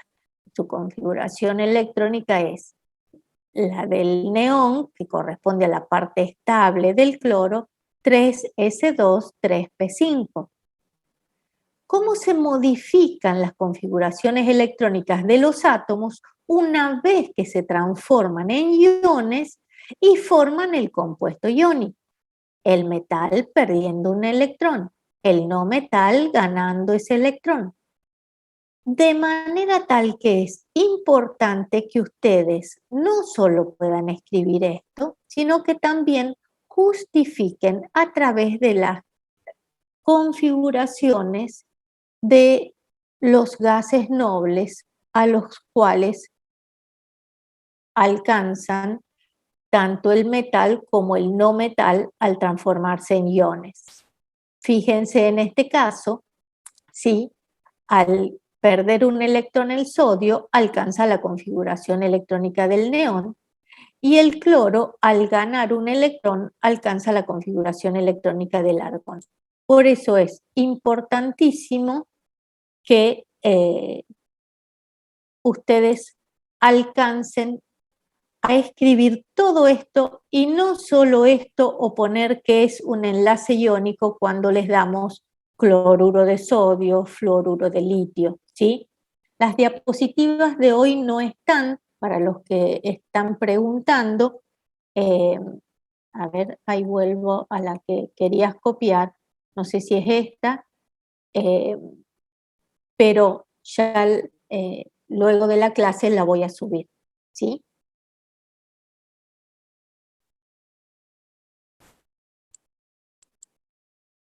¿Se entendió entonces todo lo que tiene que figurar para un enlace iónico? ¿Por qué lo aclaro? Y creo que ustedes la cuarta vez que lo escuchan a lo largo de los años, ¿sí? Porque justamente ustedes creen que por identificar compuesto iónico, porque está formado por metal y no metal, se acaba la respuesta. Y la respuesta tiene que tener la diferencia de electronegatividades y las configuraciones electrónicas de las especies atómicas y de las especies iónicas. Y a su vez, conceptualmente es importante que ustedes comiencen a hablar de unidad formular y no de molécula. Es la fórmula que representa el cloruro de sodio con su estado de agregación se denomina unidad formular. No se denomina molécula de cloruro de sodio. ¿Por qué? Porque no existe como molécula aislada, porque el cloruro de sodio es un sólido cristalino donde están cationes y aniones dispuestos espacialmente de manera regular, y en realidad un catión está rodeado de una cantidad constante de aniones y un anión está rodeado de una cantidad constante de cationes, ¿sí? Entonces quiere decir que lo que nosotros hacemos para pensar que sea eléctricamente neutro, en la realidad no existe como molécula, sino que existe como un sólido cristalino extenso, y lo que interpretamos como molécula es una unidad formular. ¿Se entiende? Como concepto, digamos, del lenguaje técnico.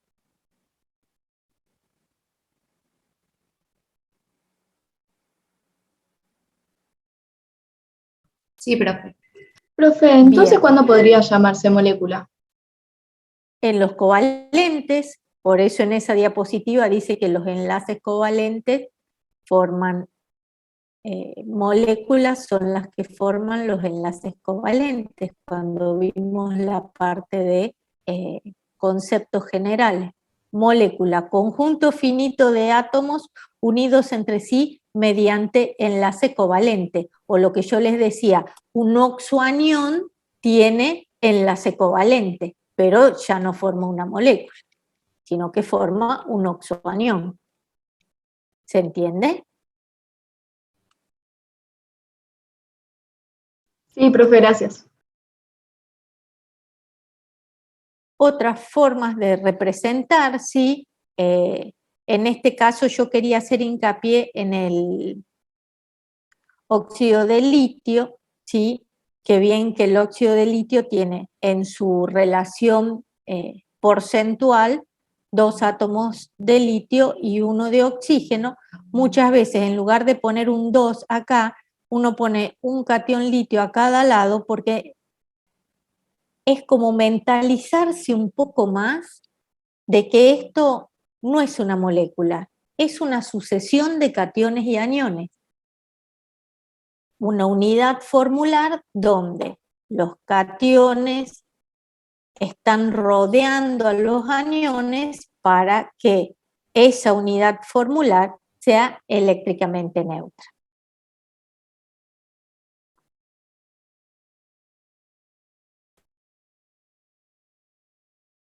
Aquí otros ejemplos de compuestos iónicos, como serían el óxido de calcio, ¿sí? Donde el óxido de calcio ya pensamos que los 2 electrones de valencia, porque recuerdan que el calcio pertenece al grupo 2 o 2A, entonces pierde esos 2 electrones, se forma el catión calcio y esos 2 electrones los gana el oxígeno formando el anión óxido. Si ustedes recuerdan, en la diapositiva del principio que dijimos metales alcalinos y metales alcalino-térreos, sería un metal alcalino-térreo, ¿sí? Y que son reactivos y que eran reductores. ¿Por qué? Porque al oxidarse, al perder sus electrones, hacen que la otra especie los gane, ¿sí? Esto para ir rememorando, pero nuevamente no son conceptos que deban recordar, lo que sí, como ejercicio, ver cuánto les da estas diferencias de electronegatividades para ver si se corresponden dentro de los enlaces iónicos. Por lo pronto, estamos identificando porque tenemos un metal y un no metal que se combinan de manera tal que el metal pierde el electrón de valencia, en el caso del litio, del grupo 1 o metales alcalinos, y el flúor gana ese electrón que pierde el litio para formar el fluoruro de litio. Las sustancias, digamos, que se forman en el caso de que yo les decía cómo reforzar un poco más lo de unidad formular, ¿sí? El cloruro de sodio, dice, sal común, es una sustancia abundante sobre nuestro planeta. El nombre químico es cloruro de sodio, si no nosotros le decimos las salinas, ¿sí? Cuando uno dice las salinas en Córdoba, ¿sí? Es cloruro de sodio. Por supuesto, hay otras salinas que son las de litio, ¿sí? De sales de litio que están tan de moda por el desarrollo tecnológico, ¿sí? Y podemos ver cómo nos imaginamos una representación de ese sólido cristalino, porque tiene una estructura cúbica simétrica, y cómo se observa a través de un microscopio electrónico que me da una micrografía electrónica. En los compuestos iónicos, entonces, no existen moléculas aisladas, sino que justamente son redes cristalinas. En este ejemplo, cada catión sodio, vieron que yo les decía, está rodeado por un mismo número de aniones cloruro. Está rodeado por 6 aniones cloruro. Si el catión sodio es el más pequeño, ¿sí? Los aniones cloruros son los más grandes. Aquí hay 4, hay uno arriba y otro abajo, entonces son 6 aniones cloruro. Y si este es el anión cloruro, justamente porque tiene radio iónico más grande, 1, 2, 3, 4, 5, 6.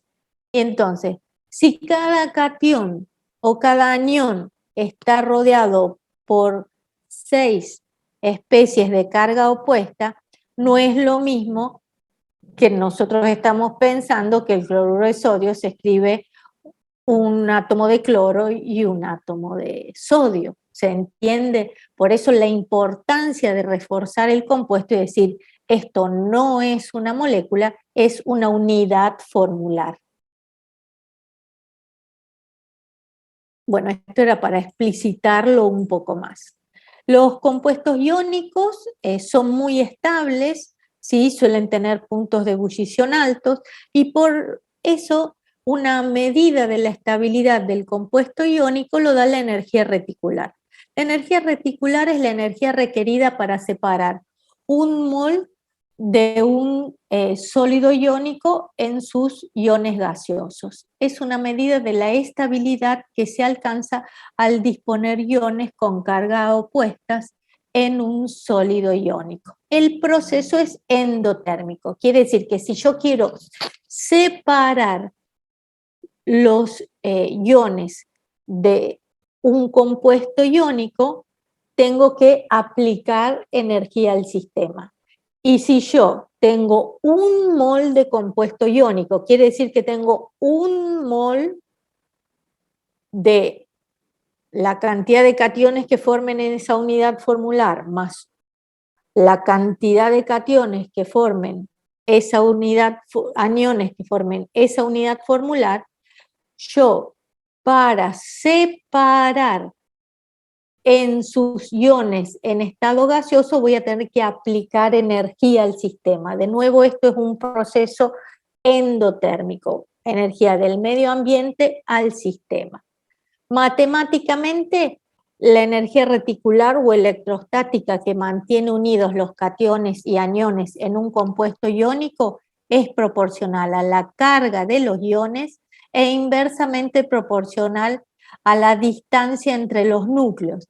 La distancia entre los núcleos sería la suma del radio del catión más el radio del anión. Fíjense en este caso, fluoruro de magnesio, óxido de magnesio, fluoruro de litio y cloruro de litio. 4 compuestos iónicos diferentes. Los dos primeros tienen al catión magnesio como catión común y los dos últimos tienen al catión litio como catión común. ¿Cómo vemos las energías reticulares que necesito para separar los iones en su forma gaseosa? La mayor está en el óxido de magnesio. ¿Por qué la mayor está en el óxido de magnesio?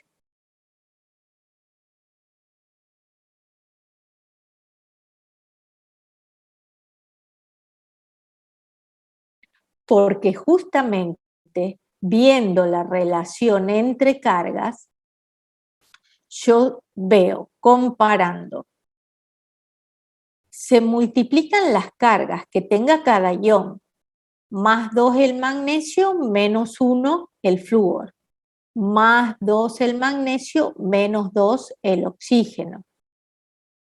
Y en el caso de los compuestos iónicos de litio tenemos más 1 menos 1, más 1 menos 1. Los que tienen mayor producto en las cargas son los que tienen al compuesto en su estructura al elemento magnesio. Y de estos, el que tiene mayor producto de las cargas sería el óxido de magnesio, porque sería más 2 por menos 2. Quiere decir que sería 4. K representa una constante de proporcionalidad para que esto sea una igualdad, me pregunta su compañero. Entonces, la energía reticular es proporcional al producto de las cargas e inversamente proporcional a la distancia entre los núcleos de los iones. Volviendo a nuestros ejemplos, la mayor energía reticular está en el óxido de magnesio porque tiene mayor el numerador, que sería el producto de las cargas. Las constantes de proporcionalidad es aproximadamente la misma para todos. Y a su vez entonces es mayor que en el caso del fluoruro de magnesio. ¿Por qué? Porque el producto de las cargas es 2 por 1.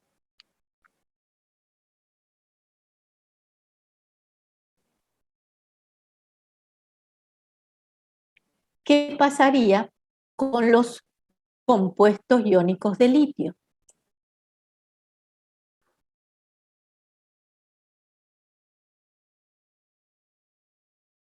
En el caso de los compuestos iónicos de litio, que serían sales de litio, como el fluoruro de litio y el cloruro de litio, el producto de las cargas es el mismo, 1 por 1, 1.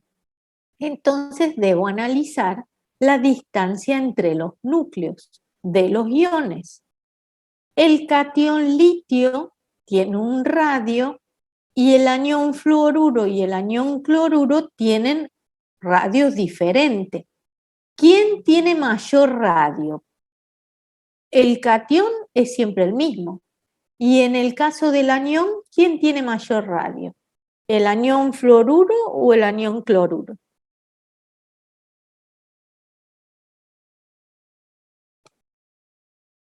El fluoruro. El anión cloruro. ¿Por qué el anión cloruro? Porque justamente tiene, a pesar de que tiene la misma carga aniónica, tiene mucho mayor número atómico, mucho mayor carga nuclear, tiene más especies porque está en el periodo siguiente, entonces tiene mayor radio aniónico, y en este caso el radio aniónico, digamos, varía en un grupo igual que el radio atómico, de arriba hacia abajo aumenta porque aumenta el número atómico, los niveles de energía donde se van ubicando los electrones, ¿sí? Y entonces el radio va aumentando.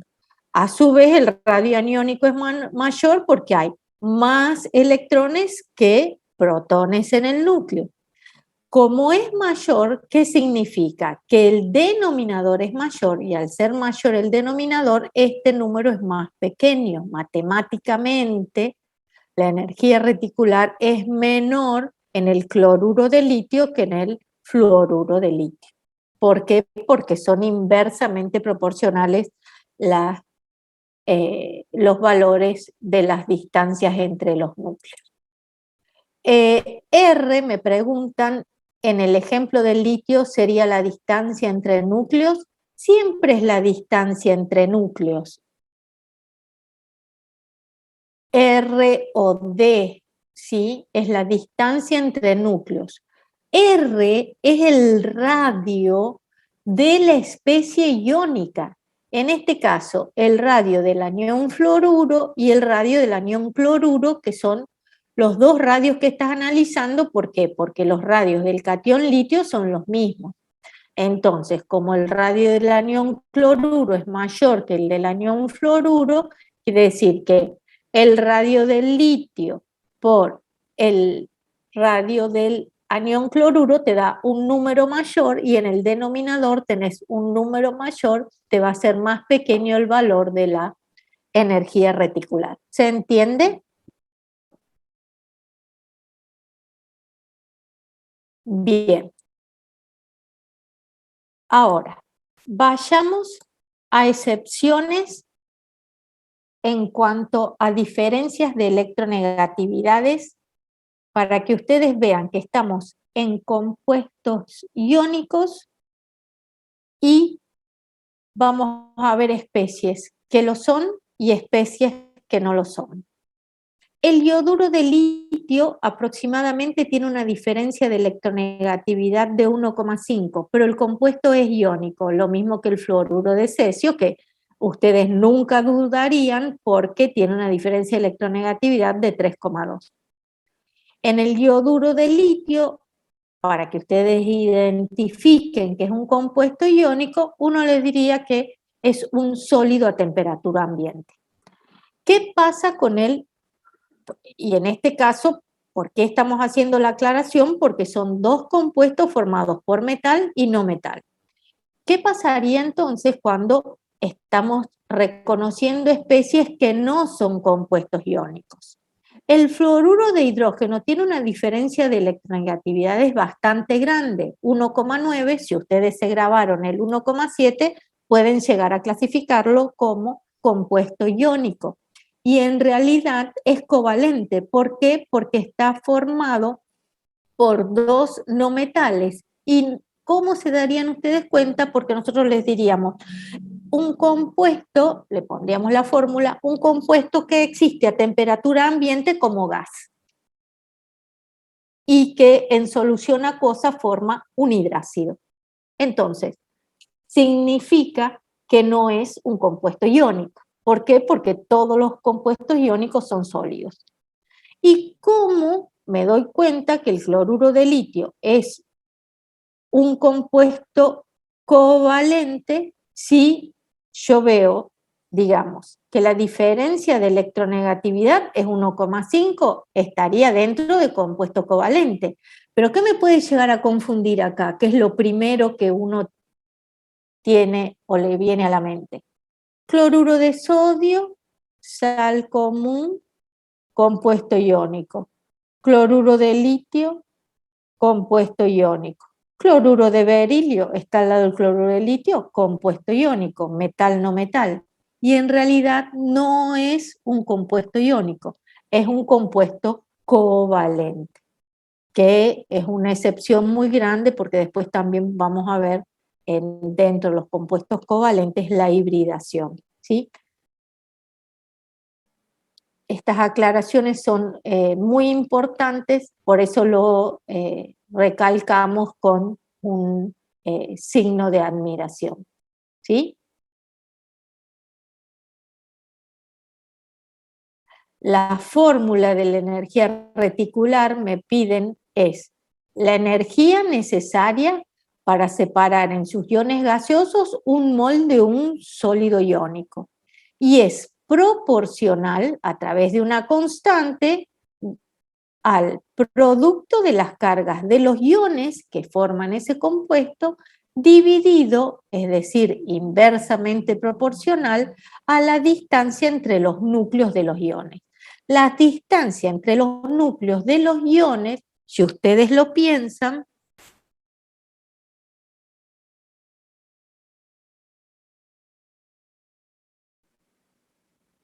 a ver, ¿a dónde tengo? Sería la distancia,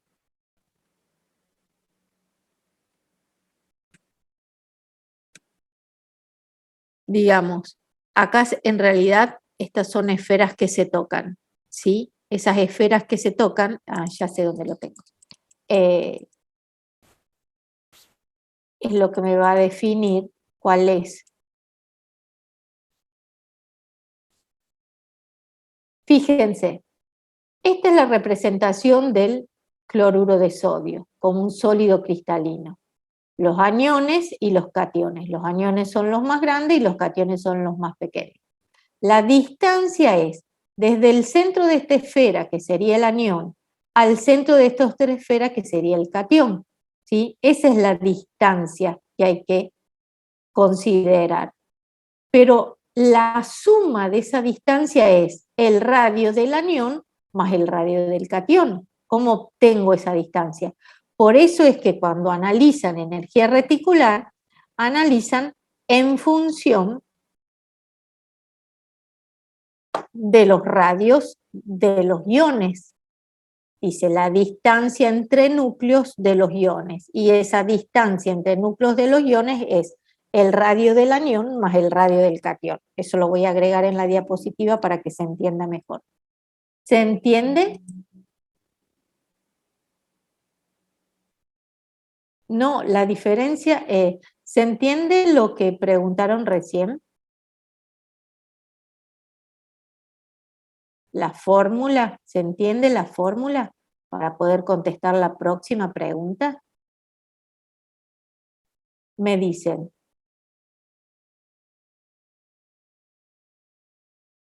Profe, en el parcial, ¿darían otra característica además de la diferencia de electronegatividad para distinguirlo como el estado de agregación? Primero, la diferencia de electronegatividad, por lo general, no te la vamos a dar. ¿Por qué?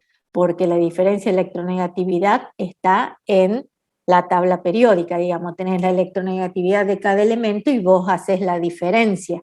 Y a nosotros lo que te damos son los parámetros dentro de los cuales vos podés decir que la diferencia de electronegatividad menor a 1,7 aproximadamente te puede decir que el enlace es covalente, y mayor a 1,7 o 2 te puede decir que el enlace es iónico. Eso es, digamos, datos de la tabla periódica y conocimientos. El estado de agregación sí es lo que nosotros le podemos decir para que ustedes distingan que si es un sólido es un compuesto iónico, porque ustedes saben que los compuestos covalentes existen en diferentes estados de agregación. Muy bien. Bueno, y la energía reticular se mide de una manera indirecta, ya que directamente es difícil de obtener. La energía reticular es una medida de la estabilidad de un compuesto y se mide a través del ciclo de Born-Haber.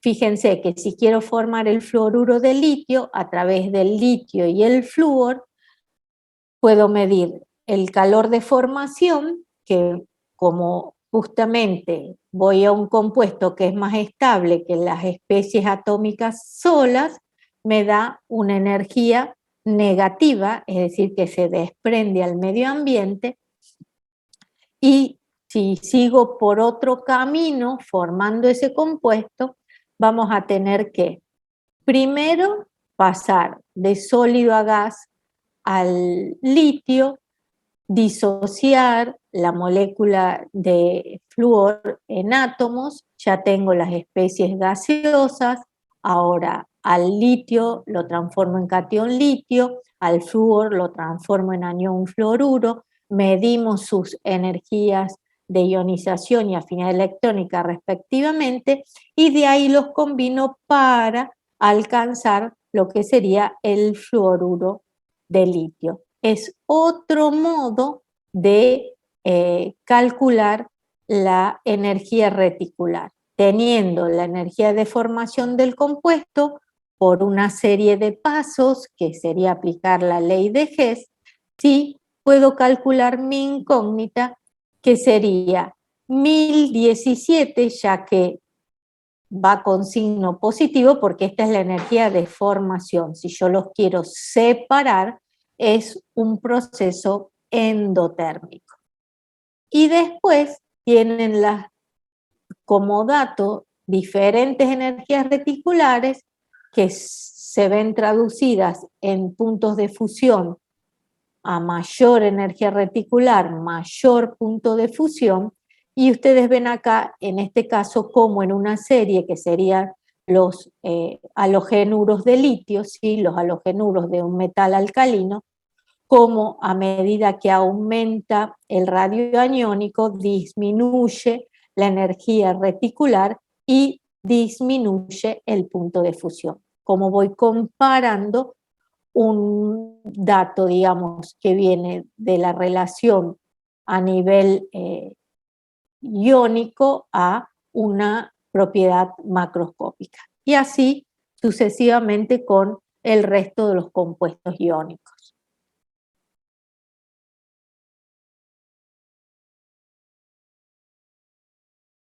¿Cuáles serían las características de los compuestos iónicos?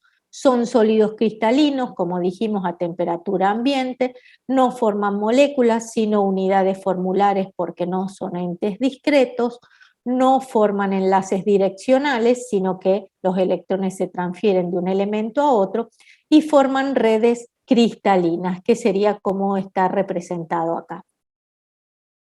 Tienen puntos de fusión y ebullición elevados, como podemos ver en función de la energía reticular.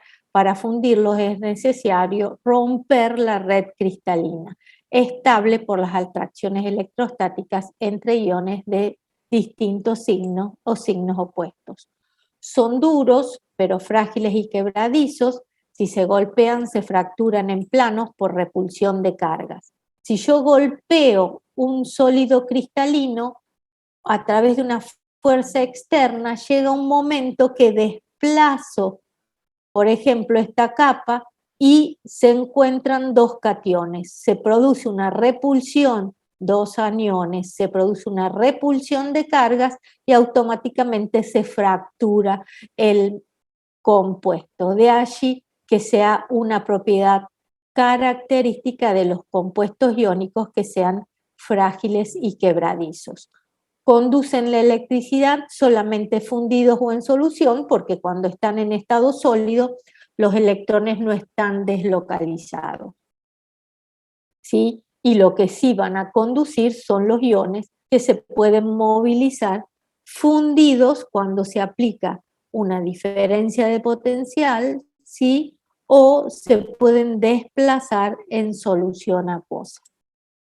Las interacciones culómbicas entre los iones en un sólido son mayores cuando los iones son pequeños y las cargas elevadas. Aumenta macroscópicamente la dureza, el punto de fusión y ebullición.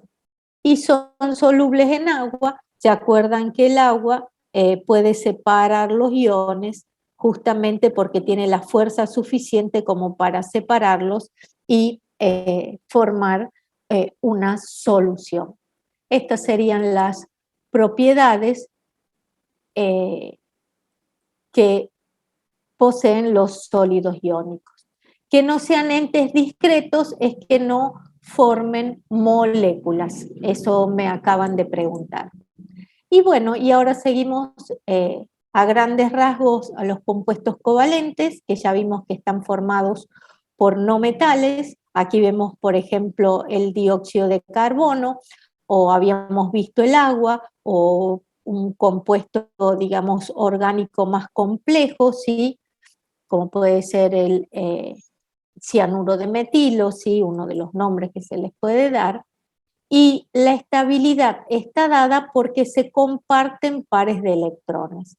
La molécula más sencilla, que es la de hidrógeno, fíjense que de estar alejados los iones se van acercando a punto tal que hay una distancia mínima para la cual la energía también es mínima. Y esto es lo que veníamos hablando desde el principio, por qué se formaba un enlace químico. Se formaba un enlace químico porque las especies adquirían la menor energía potencial. Los átomos al unirse se volvían más estables. Entonces, dos átomos aislados de hidrógeno tienen una determinada energía. Cuando se van aproximando, desprenden energía hasta formar el enlace, que tiene una longitud de 0,74 Armstrong, la molécula en la longitud del enlace. Y la molécula tiene la menor energía posible. Quiere decir que para esta distancia es cuando la molécula es más estable. Si los quiero aproximar más, la energía va aumentando y la molécula ya no va a existir. ¿Ven cómo es algo que no es el hombre que formó la molécula de hidrógeno? La molécula de hidrógeno existía y se encontró que había una distancia entre los átomos o entre los núcleos de los átomos enlazados que le daba mayor estabilidad a la molécula, y era la distancia a partir de la cual existía la molécula de hidrógeno. Así para todas las especies covalentes. Como ven, en la molécula de flúor pasa lo mismo. Seguimos con las representaciones de Lewis. Se comparten pares de electrones porque porque los átomos de flúor tienen 7 electrones de valencia. Esos 7 electrones de valencia tienen un electrón desapareado cada uno que forman un par de unión covalente. El resto son pares de electrones no compartidos. Y aquí sí, como decía Lewis, van a completar el octeto, cosa que en la molécula de hidrógeno no lo veíamos porque no era posible. Pares de electrones no compartidos y par enlazante, un par covalente simple. En la molécula de agua pasa lo mismo, los pares de electrones no compartidos son los que no forman enlace, aquí ya estoy viendo el ángulo de enlace, ¿sí? Y la representación de Lewis en lugar de un par de puntos puede ser reemplazada por guiones. Sí, los pares de electrones no compartidos deben seguir siendo reemplazados por puntos. Además del enlace covalente simple, existen el enlace covalente doble y triple. Ejemplos, el dióxido de carbono, donde se comparten 2 pares de electrones, y ejemplo, la molécula de nitrógeno, donde se comparten 3 pares de electrones. A medida que aumenta la multiplicidad del enlace, disminuye la longitud del enlace. Fíjense ustedes que me preguntaban en la clase pasada presencial cómo se formaba el catión amonio, ¿sí? O el grupo hidronio, en este caso el grupo hidronio, tengo una molécula de agua y un protón. El protón se enlaza con el par de electrones no compartidos que tiene el oxígeno, con uno de los pares. Y ese sería un enlace covalente especial o coordinado. Los enlaces especiales se forman cuando uno de los átomos pone los 2 electrones para el par de unión y el otro no. En este caso se forma un grupo iónico, pero no es un enlace iónico. Muchas veces lo pueden llegar a ver representado por una flecha. Estos son otros ejemplos de enlaces covalentes especiales, ¿sí? Pueden encontrar otra representación del dióxido de azufre, pero en el dióxido de azufre sí, por lo menos va a haber un enlace covalente especial. Los hidrocarburos son ejemplos de enlaces covalentes simples, doble y triple, y lo que yo les decía, que un enlace simple tiene mayor longitud que uno doble y este que uno triple. Siempre tengo que comparar especies enlazadas, digamos, de los mismos átomos. En este caso, carbono-carbono, ¿sí? Aquí también tenemos, por ejemplo, carbono-oxígeno y podemos ver que el enlace doble es menor que el enlace simple, ¿sí? Carbono-nitrógeno, como en los ejemplos que vimos antes, o nitrógeno-oxígeno.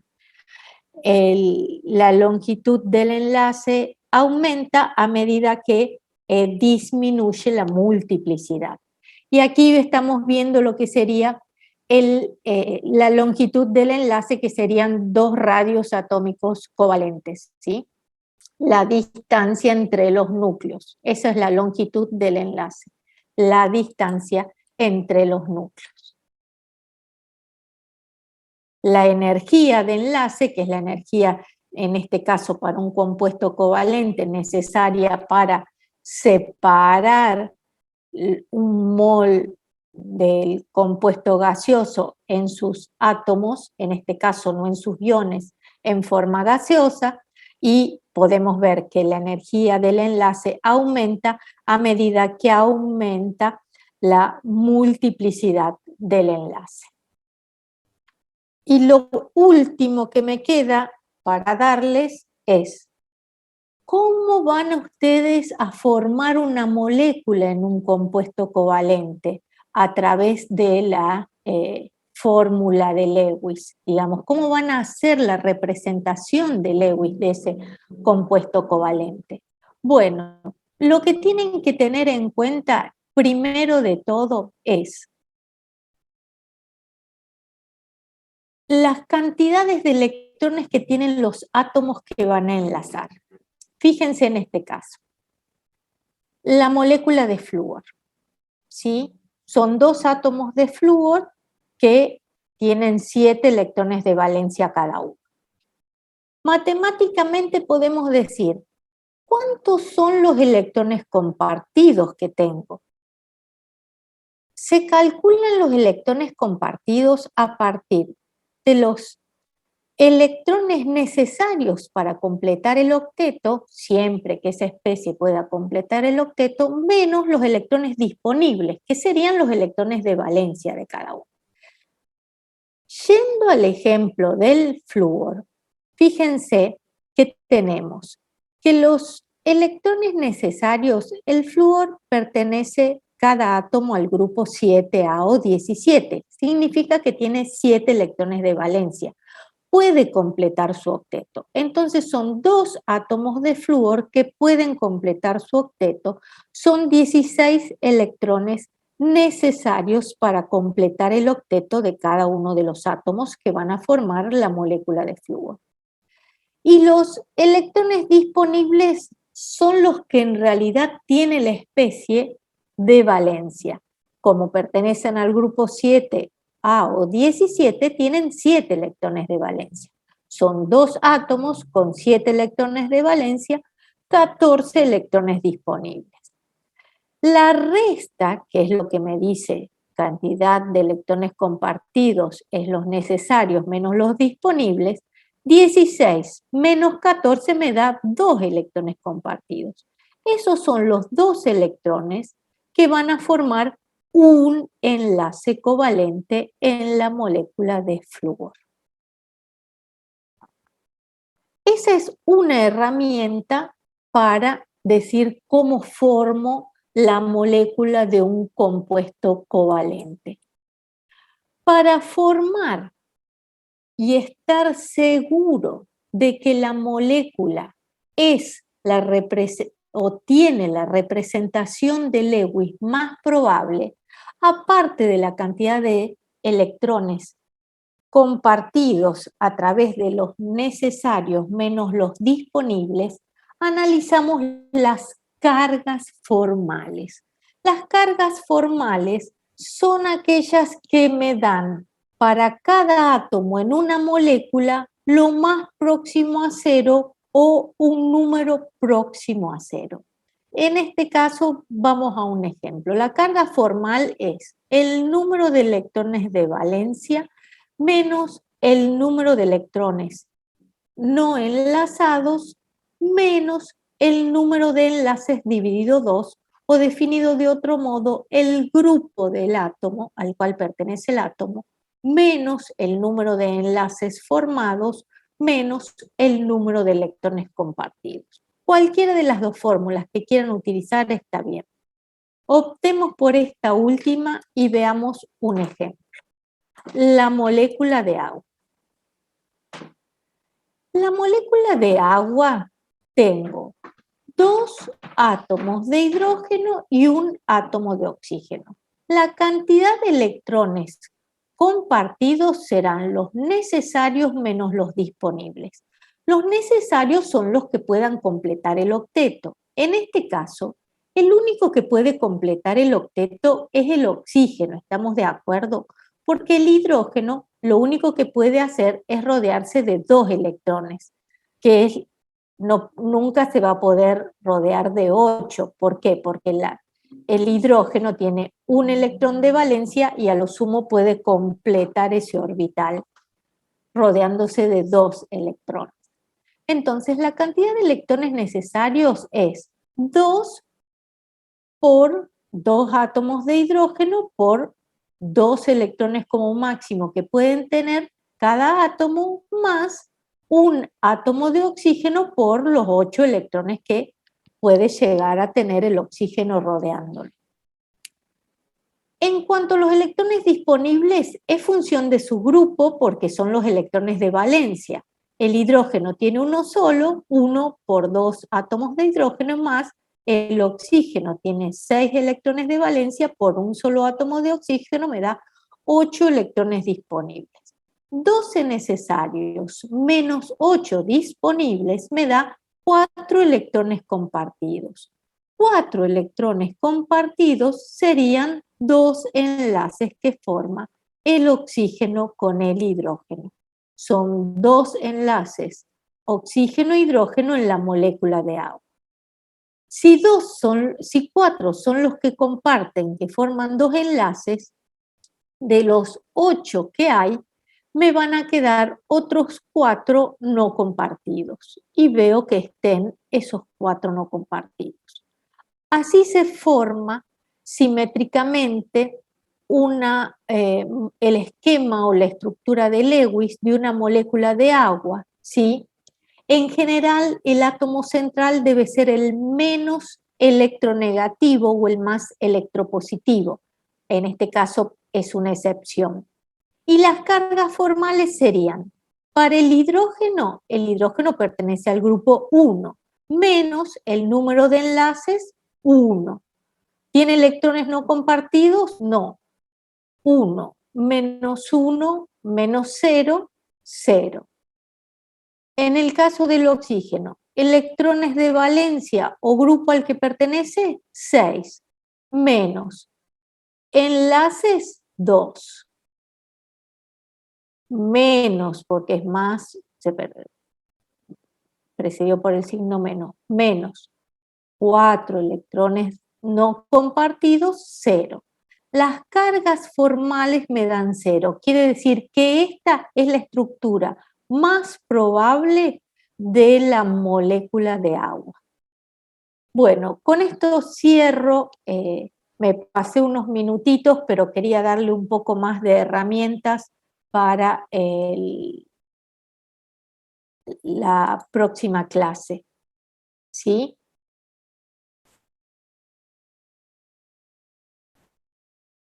Como siempre les agradezco que hayan permanecido y seguimos mañana repasando un poco esto para ver bien de nuevo las reglas. De todos modos, sí, con Virginia les alcancé el tiempo, con Virginia van a repasar nuevamente esta primera parte de enlace covalente. ¿Sí? ¿Tienen alguna pregunta, algo?